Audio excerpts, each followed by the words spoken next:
वहशत का साया, डरावनी परछाई। रेगिस्तान के बीचों बीच एक पुराना खंडहर था, जिसके बारे में कहा जाता था कि वहां सदियों पुरानी आत्माएं भटकती हैं। कोई भी उस खंडहर के पास जाने की हिम्मत नहीं करता था, क्योंकि जिसने भी वहां कदम रखा या तो वापस नहीं आया या फिर पागल हो गया। बाबर, एक साहसी युवक, इन कहानियों पर विश्वास नहीं करता था। उसने ठान लिया कि वह इन अफवाहों की सच्चाई जानेगा। एक रात, जब पूरा कबीला गहरी नींद में था, बाबर चुपचाप उस खंडहर की ओर बढ़ा।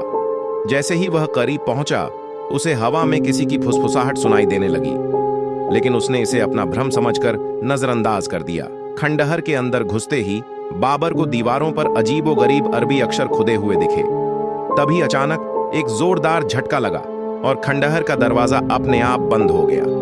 बाबर का दिल जोर जोर से धड़कने लगा। वह पलटकर भागना चाहता था, लेकिन तभी आत्माओं का प्रकोप अंधेरे में उसे लगा कि कोई परछाई धीरे धीरे उसकी ओर बढ़ रही है। वह जड़वत खड़ा रह गया। तभी एक गूंजती हुई आवाज आई, तुमने हमारी नींद क्यों तोड़ी? बाबर कांप उठा। उसकी आंखों के सामने एक भयावह आकृति उभर आई, जिसकी आंखें खून जैसी लाल थीं और शरीर रेत की तरह उड़ रहा था।